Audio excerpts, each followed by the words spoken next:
আজকের ভিডিওতে আমরা বিদেশে অ্যাপ্লাই করার খুব ইম্পর্ট্যান্ট একটা পার্ট সিভি বা রেজুমে এটা নিয়ে আলোচনা করব।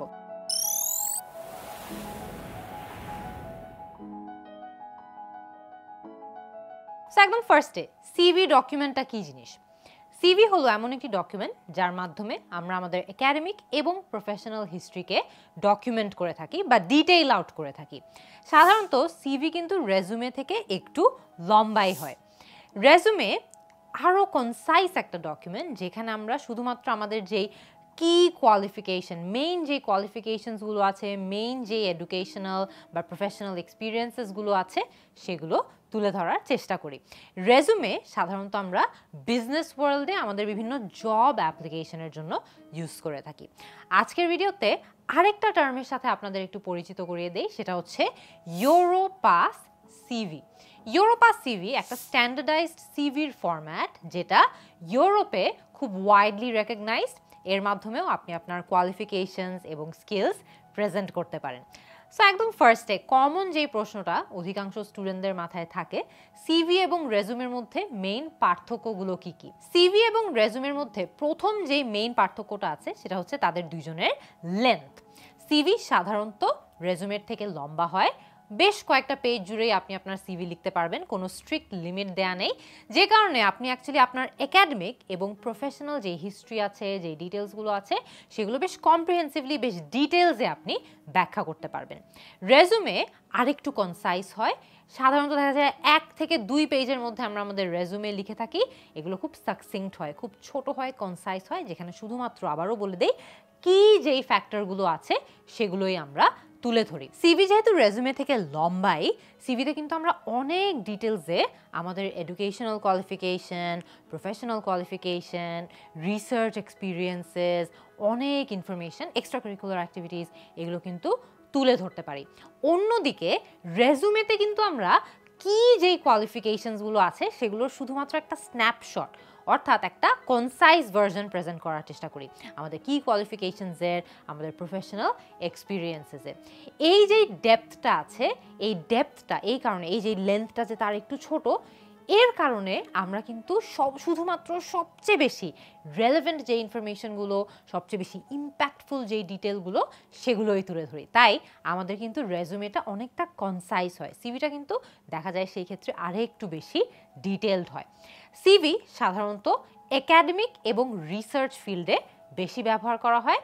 অন্যদিকে রেজুমে আমরা বিভিন্ন যেই প্রফেশনাল পারপাস রয়েছে, বিভিন্ন ইন্ডাস্ট্রিজে আমাদের কোয়ালিফিকেশনস প্রেজেন্ট করার জন্য ইউজ করে থাকি। এখানে কিন্তু আমরা দেখা যায় যে আমাদের একাডেমিক ব্যাকগ্রাউন্ড, আমাদের রিসার্চ ব্যাকগ্রাউন্ড, প্রফেশনাল কন্ট্রিবিউশনস সব কিছু একটু কনসাইজে তুলে ধরার চেষ্টা করি। এখানে কিন্তু আপনার যদি কোনো রেলেভেন্ট পাবলিকেশন থেকে থাকে, কোনো কনফারেন্সে যদি আপনি পার্টিসিপেট করে থাকেন বা প্রেজেন্টেশন দিয়ে থাকেন, আপনার বিভিন্ন যে একাডেমিক অ্যাচিভমেন্টসগুলো আছে এগুলোও কিন্তু আপনি আপনার এই ডকুমেন্টটাতে মেনশন করতে পারবেন। সিভি সাধারণত আমরা অনেক সময় দেখা যায় গ্র্যান্ট অ্যাপ্লিকেশন, ফেলোশিপ, বিভিন্ন রিসার্চ পজিশনের জন্য ব্যবহার করে থাকি। অন্যদিকে রেজুমে কিন্তু আমরা অনেক রকম ইন্ডাস্ট্রিজে ইউজ করতে পারি, যেমন business industry, health care, technology, অন্যান্য কোনো ইন্ডাস্ট্রিতে যদি আপনি আপনার জব এক্সপিরিয়েন্সের জন্য রেজুমে ইউজ করতে চান সেই ক্ষেত্রে ইউজ করতে পারেন। বিভিন্ন জব অ্যাপ্লিকেশন বা ডিফারেন্ট যেই পজিশনের জন্য আপনি অ্যাপ্লাই করে থাকেন, সেটা হতে পারে একটা এন্ট্রি লেভেল পজিশন, সেটা হতে পারে আরেকটু হায়ার লেভেল একটা পজিশন, এক্সিকিউটিভ রোল হতে পারে, সেই ক্ষেত্রেও কিন্তু আপনি আপনার রেজুমেটা দিতে পারেন। রেজুমে সাধারণত এমনভাবে তৈরি করা হয় যাতে করে আপনি আপনার relevant work experiences, skill set, qualifications একটা স্পেসিফিক জবের জন্য বা একটা নির্দিষ্ট ক্যারিয়ার ফিল্ডের জন্য আপনি সঠিকভাবে নিজের কোয়ালিফিকেশনসগুলো তুলে ধরতে পারেন, সেই ক্ষেত্রেও রেজুমে আপনি ইউজ করতে পারেন। একটা রেজুমের কিন্তু মেইন যেই পারপাসটা আছে সেটা হচ্ছে পোটেনশিয়াল যারা এমপ্লয়ার রয়েছে তাদের কাছে আপনার একটা রোলের জন্য বা একটা জবের জন্য যে সুটেবিলিটিটা আছে সেই সুটেবিলিটিটা প্রেজেন্ট করা। শুরুতেই আমরা ইউরোপাস সিভির কথা বলেছিলাম, এটা ইউরোপের ক্ষেত্রে অনেক relevant. Europass CV specially significant যখন আপনি বিভিন্ন ইউরোপিয়ান ইনস্টিটিউশনসে জবের জন্য বা এমনিও ইনস্টিটিউশনে কোনো একটা রোলে থাকার জন্য বা একটা ইউরোপিয়ান ইনস্টিটিউশনে আপনি হয়তো বা জয়েন করতে চাচ্ছেন, সেই ক্ষেত্রে ইউজ করতে পারেন। সিভি দেখা যায় যে আমরা বিভিন্ন job application, academic positions, grant অ্যাপ্লিকেশনের জন্য অফকোর্স মোর সুটেবল কনসিডার করে থাকি।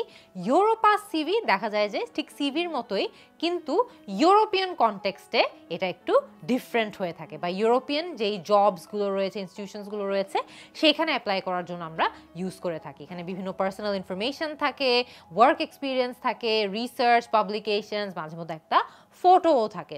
সো মেইন কথা হচ্ছে, যখন আপনি ইউরোপের বিভিন্ন একাডেমিক প্রোগ্রাম বা জবের জন্য অ্যাপ্লাই করছেন, তখন কিন্তু ইটস ভেরি ইম্পর্ট্যান্ট যে আপনি সেখানে পপুলার একটা ফরম্যাট ইউজ করে যাতে আপনি আপনার অ্যাপ্লিকেশনটা করেন। কিভাবে তাহলে আমরা আমাদের সিভি বা রেজুমে স্ট্রাকচার করব? সো একদম ফার্স্টে কন্ট্যাক্ট ইনফরমেশনের একটা পার্ট রয়েছে, যেখানে আপনি আপনার নাম, ফোন নাম্বার, ইমেল অ্যাড্রেস, আপনার লোকেশন মেনশন করে দিবেন। এরপরে একটা অপশনাল পার্ট আছে, যেটা হলো আপনার ক্যারিয়ার অবজেক্টিভ বা আপনার ওভারঅল একটা সামারি সেকশন, যেখানে হয়তো বা আপনি একটা ব্রিফ স্টেটমেন্টের মাধ্যমে আপনার যে ক্যারিয়ার বা স্টাডি গোলসগুলো আছে সেগুলো তুলে ধরতে পারেন। তারপরে আসি আমরা আমাদের এডুকেশন পার্টে, যেখানে আমরা আমাদের একাডেমিক হিস্ট্রি ইনক্লুডিং আমাদের ইউনিভার্সিটি, স্কুল, কলেজ, ডিগ্রি যেটা আমরা আর্ন করেছি, ডেটস, এবং যদি কোনো আমরা এডুকেশনাল অনারও অ্যাচিভ করে থাকি সেটাও মেনশন করতে পারবো। এখানে খুব ইম্পর্ট্যান্ট একটা পার্ট হলো আমরা আমাদের এডুকেশনের পার্টটা যাতে ক্রোনোলজিক্যালি সাজাই, অর্থাৎ সবচেয়ে রিসেন্টটা সবার আগে দিব, তারপরে আমরা আস্তে আস্তে তার আগেরটা করে সাজাবো। আমরা যদি একটা ধরেন মাস্টার্সের প্রোগ্রামের জন্য অ্যাপ্লাই করি, তাহলে কিন্তু আমাদের স্কুল কলেজের ডিগ্রিগুলো লাস্টের দিকে থাকলেও হবে। একদম ফার্স্টে আমাদের সবচেয়ে রিসেন্ট আন্ডার গ্র্যাজুয়েট বা ব্যাচেলর প্রোগ্রাম, বা আমরা যদি অন্য আরেকটা মাস্টার্স করে থাকি সেটার এক্সপিরিয়েন্সটা থাকবে, বা সেটার যেই ডিটেলস আছে সেটা থাকবে। তারপরে তার আগেরটা করে আমরা একদম পুরোনো দিকের এক্সপিরিয়েন্সগুলোতে যাব। এরপরে আসি ওয়ার্ক এক্সপিরিয়েন্স পার্টকেও কিন্তু আমরা ঠিক ক্রোনোলজিক্যালি সাজানোর চেষ্টা করব।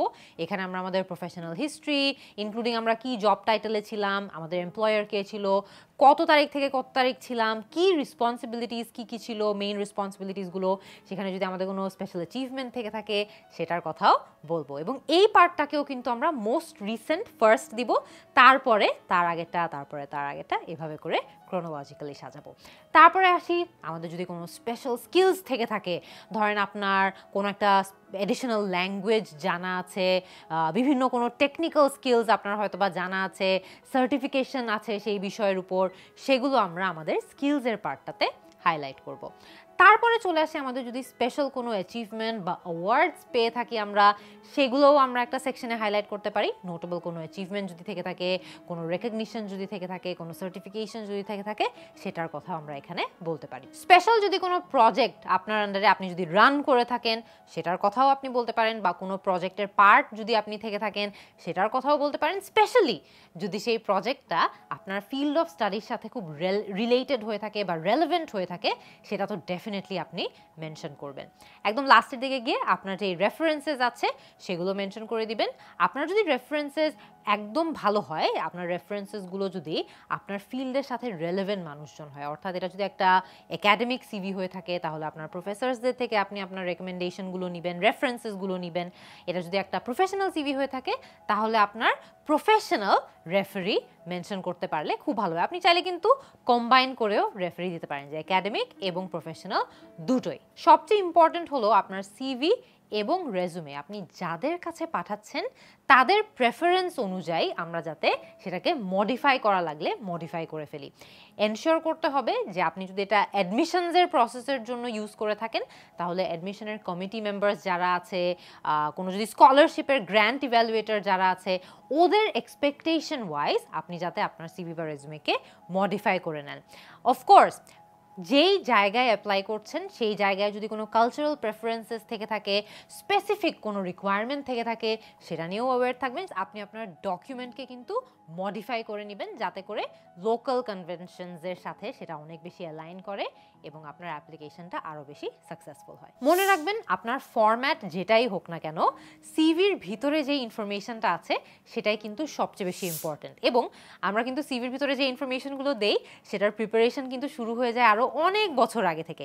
আমরা every small activity, every big activity যেগুলো আমাদের জীবনে করে থাকি একাডেমিকলি বা প্রফেশনালি, সেগুলো সব কিছুই কিন্তু ওভারঅল অল আমাদের সিভিতেই কন্ট্রিবিউট করে। সো মেক শিওর আপনাদের যদি বিদেশে পড়াশোনা করার পরিকল্পনা থাকে, প্ল্যান থাকে, তাহলে আজকে থেকেই যাতে আপনারা প্রিপারেশন নেওয়া শুরু করেন এমন এমন অ্যাক্টিভিটিস করার, এমন এমন প্রজেক্ট করার, এমনভাবে নিজের প্রফেশনাল এবং একাডেমিক লাইফটা শেপ করার, যাতে করে সিভিতে দেওয়ার মতো ইম্প্যাক্টফুল কাজ আপনারা এখন থেকেই করা স্টার্ট করতে পারেন এবং ইভেন্চুয়ালি গিয়ে সেটা সিভিতে সুন্দর করে হাইলাইটও করতে পারেন। আশা করি আজকের এই ভিডিওর মাধ্যমে আপনারা ওভারঅল সিভি এবং রেজুমে সম্পর্কে একটা বিস্তারিত ধারণা নিতে পেরেছেন। আমরা আমাদের ডিসক্রিপশন বক্সে একটা স্যাম্পল সিভি দিয়ে দিচ্ছি, যার মাধ্যমে আপনি চাইলে কিন্তু আপনার সিভিটাকেও ডিজাইন করতে পারবেন। বাট আপনাদের মনে রাখতে হবে, একদম হুবহু এই সিভির মতোই যে আপনার সিভি তৈরি করতে হবে, রেজুমে তৈরি করতে হবে, এটা কিন্তু ম্যান্ডেটরি না। গ্লোবালি এখন অনেক ফরম্যাটে কিন্তু সিভি, রেজুমে স্ট্যান্ডার্ডাইজভাবে একসেপ্ট করা হয়। একটু এটা নিয়ে পড়াশোনা করবেন, ভালো একটা ফরম্যাট বাছাই করে নেবেন এবং সেই ফরম্যাটে আপনি আপনার সিভিটা এবং রেজুমেটাও আপডেট করে নেবেন। I wish you all the best.